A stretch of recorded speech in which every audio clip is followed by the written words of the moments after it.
에딘버러 대학의 칼스테어라는 교수가 런던의 정신건강협회에서 연설을 합니다. 그가 연설을 하면서 인간의 두려움은 마음을 빼앗기고 육체의 건강을 빼앗는 요소로서 사람에게는 4가지의 두려움이 있다, 이렇게 말을 합니다. 사람에게 있어서 4가지의 두려움은 첫째로는 전쟁의 두려움이라는 것을 말합니다.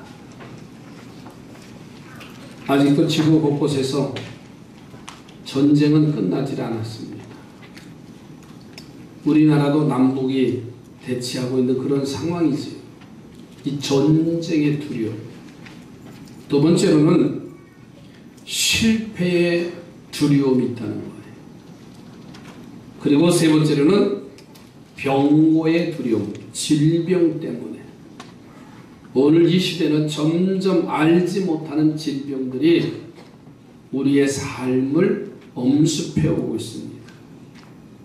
조금 아프면 혹 내가 죽을 병에 걸리지 않았는가. 이전에는 알지 못하던 암이라는 것이 우리 몸 여기저기 곳곳에서 병원에 가서 발견되면 다 암이라고 말하고, 그것 때문에 두렵고요. 이 질고 병고의 두려움. 그리고 네 번째는 어떤 두려움이냐면 죽음의 두려움이라는 것을 가지고 있다. 이렇게 4가지로 인간이 가지고 있는 두려움을 정의했어요. 그래서 이 두려움으로 인해서 공포와 절망을 가져오게 되고 실패하는 삶을 가져오게 되어진다, 그렇게 말해요. 유명한 신학자 켈케고르는 말합니다. 이 두려움은 절망을 낳아서 절망을 죽음에 이르게 하는 병이다, 이렇게까지 말했어요. 오늘 이 시대에 무엇으로 인하여서 두려움이 쌓이고 있습니까? 우리가 지금 알지 못하는 곳곳마다 두려움이라는 것이 엄습해오고 있습니다. 우리는 정말 두려움 속에서 살 수밖에 없을까? 그 두려움을 극복할 수 있는 유일한 길은 하나님을 믿는 믿음의 길밖에 없습니다. 그 하나님을 의지하여야 우리는 담대한 성도로 살아갈 수 있다는 사실. 저는 그래서 이 아침에 오늘 말씀의 제목을 강하고 담대한 성도가 되자라는 말씀을 드립니다. 따라서 합시다. 강하고 담대한 성도. 정말 우리가 살면서 강하고 담대한 성도가 되기를 주의 이름으로 축복합니다. 그 강하고 담대한 성도가 되어지는 첫 번째 길이 뭐냐면 구원의 체험을 가져야 강하고 담대한 성도가 될 수가 있어요. 오늘 본문의 말씀 1절 2절 말씀해 보세요. 여호와는 나의 빛이요 나의 구원이시니 내가 누구를 두려워하리요. 여호와는 내 생명의 능력이시니 내가 누구를 무서워하리요. 악인들이 내 살을 먹으려고 내게로 왔으나 나의 대적들 나의 원수들인 그들은 실족하여 넘어졌도다, 이렇게 말씀해요. 자, 이 본문의 시인은 어느 누구도 두려워하거나 무서워하지 않는다고 간증을 했어요. 우리 삼산의 성도들도요, 무서워하거나 두려워하지 않는 성도가 되기를 주의 이름으로 축복합니다. 그 이유는 2가지로 말씀합니다. 첫째는 뭐냐면 여호와가 나의 빛이고 구원이시고 생명의 능력이시기 때문에 두려워하지 않는데, 무서워하지 않는데. 두 번째로는 원수가 나를 해하려고 왔다가 하나님이 넘어뜨려 쓰러지는 것을 보았기 때문에 나는 두려워하지 않고 무서워하지 않는다. 이것이 바로 구원의 체험입니다. 아멘이지요? 한번 경험해 본 사람이기 때문에 두렵지 않고 강하고 담대한 믿음으로 살아갈 수가 있어요.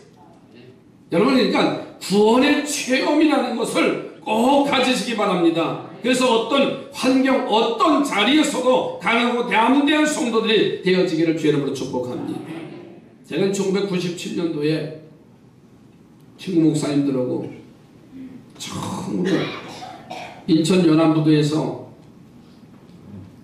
배를 타고 중국 위해라고 하는 곳을 가게 됩니다. 위해를 통해서 대련을 통해서 북경을 거쳐서 연길 백두산까지 다녀오는 코스였습니다. 근데 그때 당시는 처음 이 배를 타고 가는 길이기 때문에 이 배멀미라는 게 얼마나 고통스럽습니까? 그래서 준비하는 과정 속에 기억나시는 분들 계실 거예요. 배멀미 하지 않으려면 뭘 먹어야 된다고요? 잊혀지도 않아요. 홍삼 말린 걸 먹어야 된대요. 딱딱하고 꼬부러져 있더라고요. 그리고 파스를 가져가잖아요. 배꼽에다 붙여야 멀미를 안 한다고. 또 뭐 흙을 가져가서 흙 냄새를 맡으면 멀미를 안 한다고. 뭐 생전 배를 타보질 않았으니까 그래서 가방에다가 몇 번의 목사님들이 보다 생밤도 가져가는 것 같아요. 하여튼 좋다라는 거 몇 가지를 여행용 가방에다 이제 담아서 연안부두에 가서 5시에 배 승선을 합니다. 나는 조금만 배인 줄 알았어요. 고깃배. 그때 가보니까는 500~600명 타는 큰 페리워예요. 그래서 우리 방을 이제 호실을 찾아서 갔더니요, 2층 침대로 정말 고급 호텔과 같아요. 또 그 배 안에 가보니까 목욕탕도 있고요, 카바레도 있고요, 위력시설이 다 돼 있는 거예요. 야, 이렇게 큰 배를. 그런데 숙소에 이제 저녁을 먹고 숙소에 방에 호텔에 이제 방에 들어가서 이제 걱정이 되는 거예요. 그 다음날 아침 9시에 중국의 위해를 따라가면 거기 이제 하산을 해야 되기 때문에 야, 9시까지 멀미나면 어떻게 하냐. 그리고선 배 안에서 가져온 홍삼을 얼마나 딱딱해. 그걸 아작아작 깨물어 먹고 있는 거예요. 목사들이. 그런데 조금 지나고 나니까요, 요동도 치지도 않고 그냥 호텔에 있는 것 같은 거예요. 아니, 체험하고 경험을 했다면 그런 고생은 하지 않았습니다. 체험하지 아니하니까, 경험해 보지 아니하니까는 우리의 가는 한 발짝 한 발짝이 다 두려움의 대상이 되는 거죠. 어느 청년이, 유럽에 있는 가난한 청년이 미국으로 돈을 벌러 가려고 꿈을 꿨습니다. 근데 너무 가난해서 가긴 가야 되는데 비행기로 갈 수 없고 배를 타고 몇 개월 걸리는 대서양을 횡단해서 미국을 가야 하는 그런 여정이에요. 이 청년이 가난하니까 배표를 사가지고, 그리고서는 그 가방에다가 청어 말린 거, 또 값싼 치즈, 딱딱한 빵, 크래커 같은 것을 가방에 넣고서 배 승선을 합니다. 왜냐면 도저히 배 안에 그 식당을 이용할 처지가 못 되기 때문에. 식사 시간이 되면 다른 사람들은 모두가 다 그 배 안에 있는 식당으로 돌아가서 맛있게 이제 식사를 하고 나오지만은 이 청년은 너무나 가난하고 가진 돈이 얼마 없기 때문에 식사 시간이 되어지면 그 배 갑판 위에 올라가서 딱딱한 빵을 먹고 말린 청어를 먹어가면서 굶주린 배를 이제 채워가는 그런 과정이었어요. 식당 옆을 지날 때는 그 맛있는 음식 냄새가 그의 코를 자극하지만 들어갈 엄두도 나질 않았어. 그런데 미국에 도착할 날을 며칠 남기고 가지고 간 식량이 다 떨어졌어. 아껴 먹었지만은 그 배고픔을 어떻게 참아요? 가지고 가는 게 다 떨어졌어. 하루는 물만 먹고 이제 지납니다. 그런데 다음날 도저히 아끼려고 해도 이 배고픔을 참지 못해서 아낄 수가 없는 거예요. 견딜 수가 없어요. 그래서 미국에 가서 일자리를 얻을 때까지 쓸 비상금을 조금 가지고 있는데 이제는 도저히 어쩔 수 없어서 그 돈으로 식당에 음식을 사 먹기로 결심한 거예요. 굶는 것도 한두 번이지요. 그러나 다음 날은 그래서 미국 이제 이 배의 식당에 가장 싼 음식이 얼마인가 궁금한 거예요. 왜? 가지고 있는 돈이 넉넉하지 아니하니까. 그래서 사무장에게 찾아간 겁니다. 사무장님, 이 배의 식당에서 음식을 먹으려면 얼마나 얼마가 됩니까? 하고 물었어요. 그러자 사무장이 그가 가진 그 배표를 보여달라고 하는 거예요. 그는 손실로 달려가서 배표를 가져다가 사무장에게 보여주니까는 그 사무장이 이 청년이 가져온 그 배표를 보면서 이렇게 말하더라는 거예요. 손님, 이 표는 여행 중에 모든 식사비가 포함된 표입니다. 마음껏 드셔도 됩니다. 청년의 기분이 어땠을까요? 예? 청년의 기분이 어땠을까요? 만일 청년이 한 번이라도 이 배를 타본 경험이 있었더라면 그렇게 배고프고 굶주린 여행은 하지 않았을 거예요. 아마 식당을 향해서 밥을 먹으러 가는 그 승객들의 뒷모습이 그렇게 부담스럽게 부럽게 보이지 않았을 겁니다. 우리도 그렇습니다. 우리도 하나님이 우리를 구원해 주시고 여러 어려운 일이 일어날 때마다 위험할 때마다 지켜주신 하나님의 손길을 경험했다면 아무리 어려움이 와도 내 앞에 천만인이 넘어진다 쓰러진다 할지라도 우리는 두려움 없이 강하고 담대할 수 있는 삶을 살아가게 될 줄로 믿습니다. 저와 여러분을 하나님의 아들고 땅으로 이제 딸로 삼으시기 위해서 하나님은 우리에게 예수 그리스도를 보내주셔서 오늘 우리의 죄의 문제를 해결해 주셨어요. 그리고 자녀로 삼으신 후에 우리와 우리 가정과 교회와 이 나라와 이 민족을 기가 막힌 웅덩이와 수렁이에서 보호해 주시고 구원해 주셨어요. 일제 36년 6.25 전쟁, 그 가난한 경제 위기, IMF, 그 위기 때마다 눈물의 골짜기를 샘물의 골짜기로 하나님이 그때그때마다 이 민족을 세워주셨어요.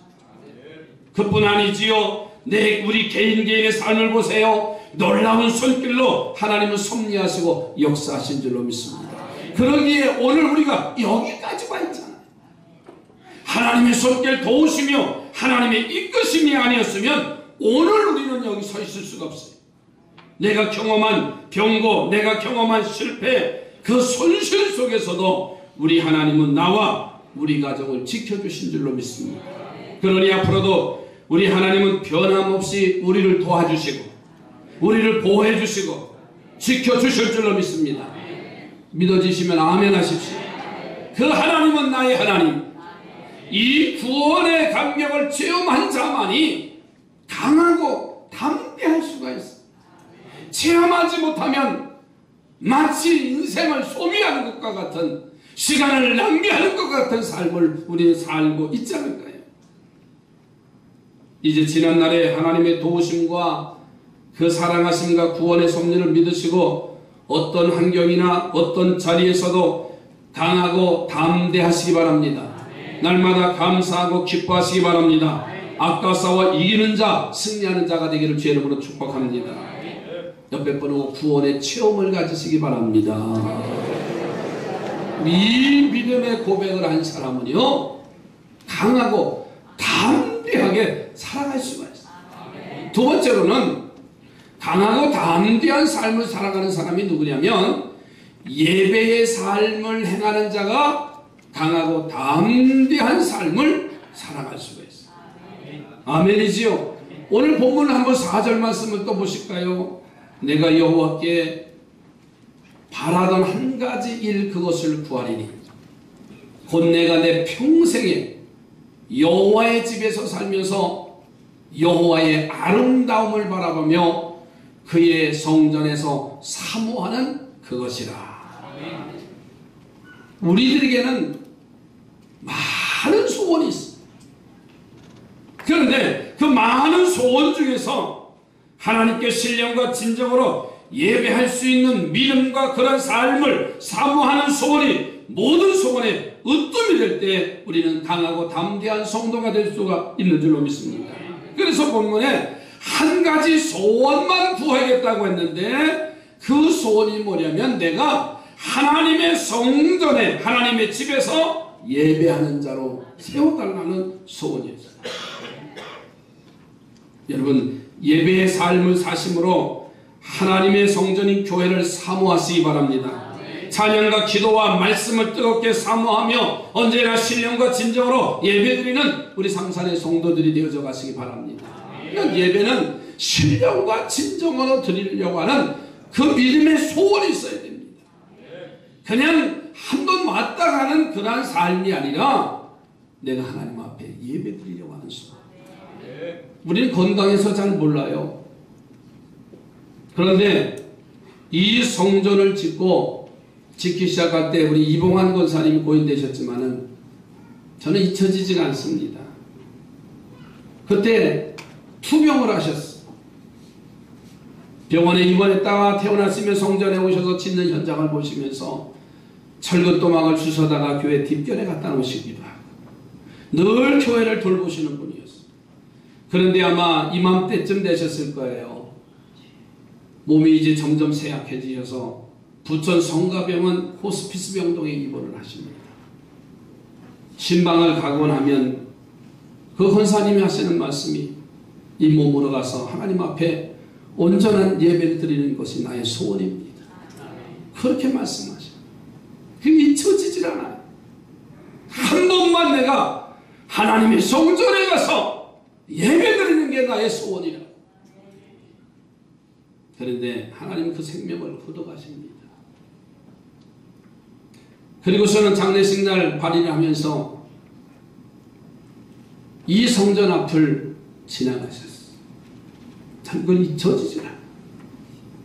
우리 건강한 사람은 나올 수가 있지만 내 몸이 불편하고 움직일 수 없는 부자유한 그런 질고 속에서 오직 나의 소원 한 가지라고 한다면 나는 하나님의 성전에 가서 이 새 성전에서 하나님 앞에 예배하는 것이 나의 소원이라고 하는 그것이 잊혀지지 않아요. 여러분, 예배의 삶을 사는 성도가 되시기 바랍니다. 여러분, 동방박사들이 예수님 앞에 경배하려고 산을 넘고 물을 건너서 예루살렘에 도착을 합니다. 그런데 그 예수님이 어디에 계신지 알 수 없어서 헤롯 왕을 찾아가지. 이 예루살렘에 이제 메시아가 탄생하신다는데 그랬더니 헤롯이 자기도 모르겠다고. 그러면서 동방박사들에게 한 말씀이 뭐냐면 그 아이를 찾거든 내게로 와서 알려달라고 하는 요청이었어요. 이 동방박사가 베들레헴 말구에 태어나신 아기 예수님을 보면서 거기에 경배합니다. 예배합니다. 황금과 유향과 모략으로 예물을 드리고서는 헤롯 왕에게로 돌아오지 않아요. 당시 왕의 명령이라고 하면 거역할 수 없는 그런 시대입니다. 그러나 동방박사들은 다른 곳으로 해서 갔다고 하는 표현이 나와요. 동방박사에게 하나님의 음성이 들렸습니다. 여러분, 이것이 예배하는 자의 축복이고 특권이고 능력이 되는 줄로 믿습니다. 오직 하나님 앞에 예배하는 자로 세워졌다고 하는 사실. 은퇴하신 우리 감리교 김선도 감독님이 청년 시절에 6.25 전쟁을 당하셨어요.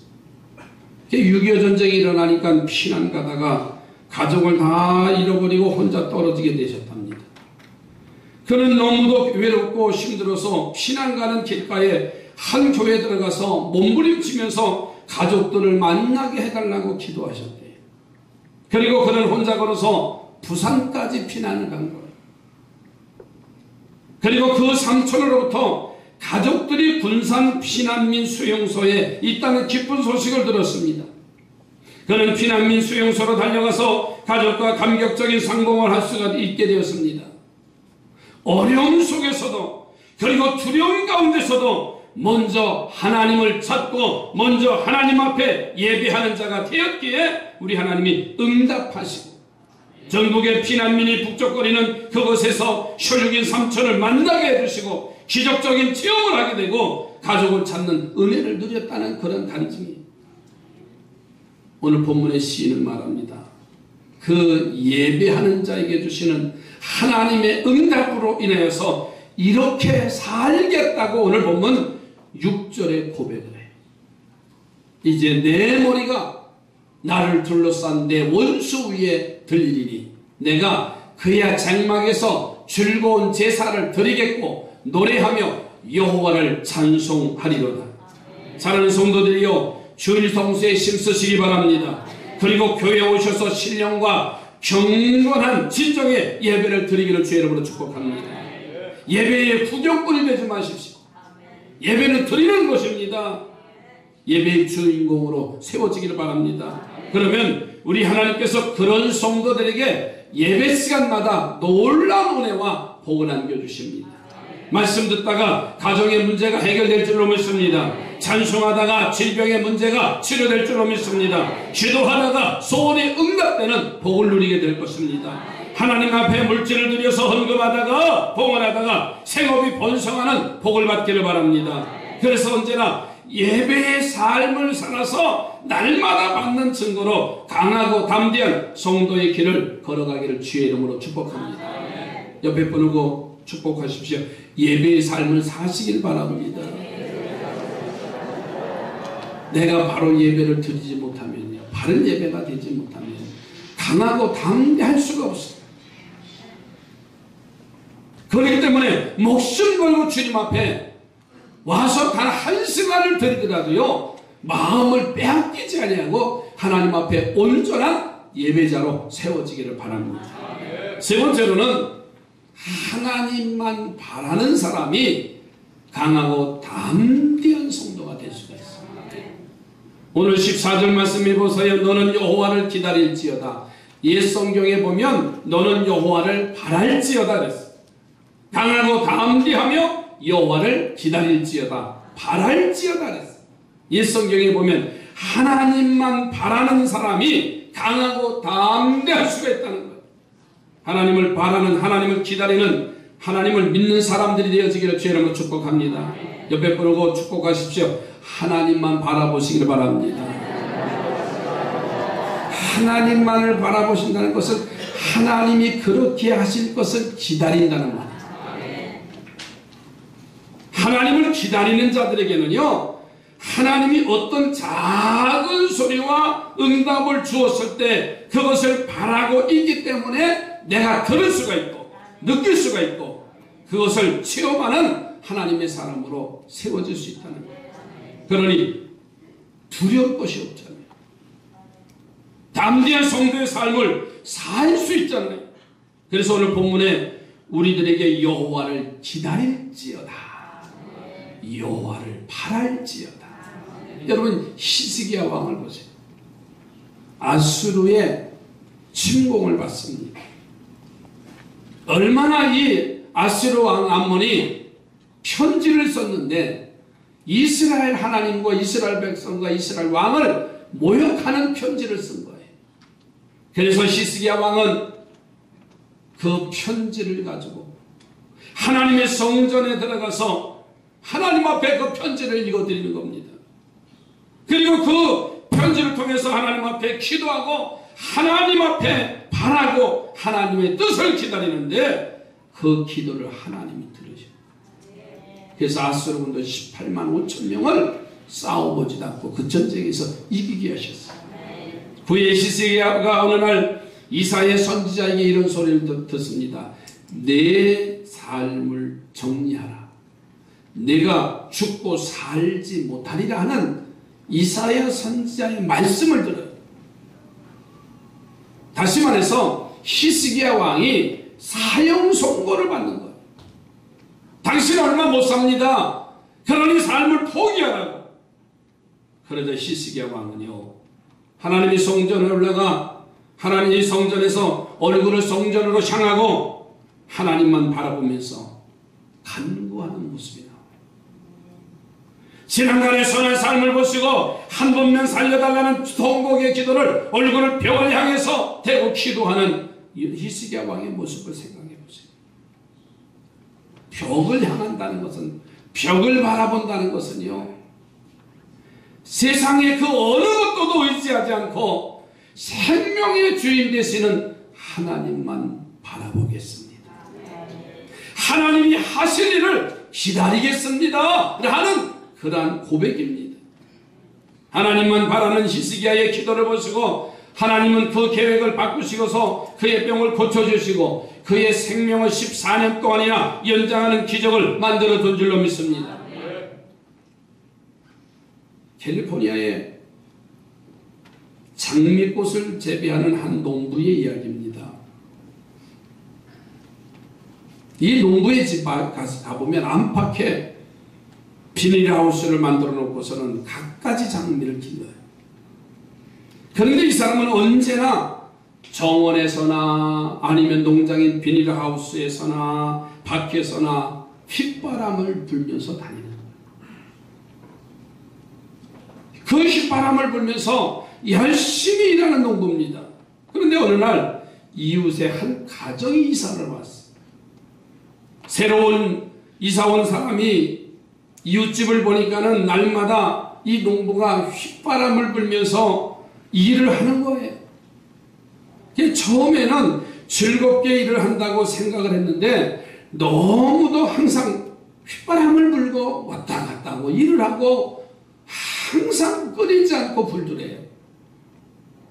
그랬더니 이사 온 사람이 이상한 생각이 들더래요. 그리고는 그 이상함이 의심으로 바뀌어지더래요. 저 사람이 왜 휘바람을 불까? 처음에는 좋은 생각을 가졌는데 점점 시간이 가니까는 이상한 생각이 들고 아니야 하면서 의심의 생각이 드는데, 야, 내 아내가 아름다운데 저 사람이 내 아내에게 마음이 있어서 휘바람을 불고 다니나 보다. 그런 마음에 의심이 되기 시작했어요. 그 이후로는 농부가 부는 휘바람 소리에 이 이사 온 사람이 신경이 예민해져요. 왜? 자기가 그렇게 생각했잖아요.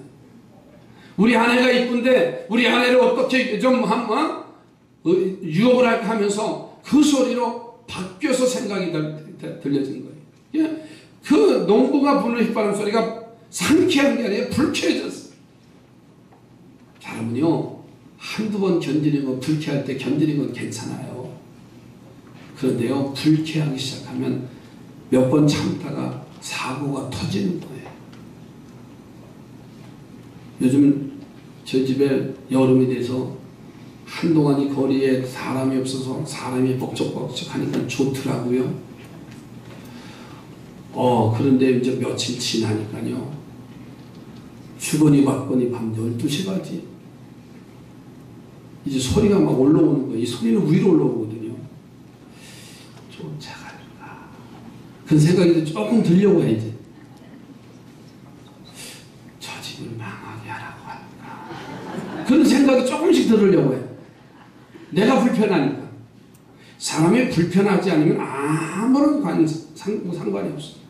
사람이 자기가 불편을 느끼면 이제 거기서 이상한 생각들이 막 나오기 시작을 해. 맞죠? 예? 좋으면 딴 생각이 하나도 안 들어요. 근데 내가 불편하면 이상한 생각이 드는데 바로 이 이사 온 사람이 그런 생각이 드는 거예요. 참다가 이 농부를 찾아갔어요. 참는 것도 한두 번이지. 어떻게 이렇게 휘바람만 불고 다녀? 그래서 물었어요. 왜 당신은 왜 밤낮으로 휘바람만 불고 다닙니까? 그 소리가 아니에요.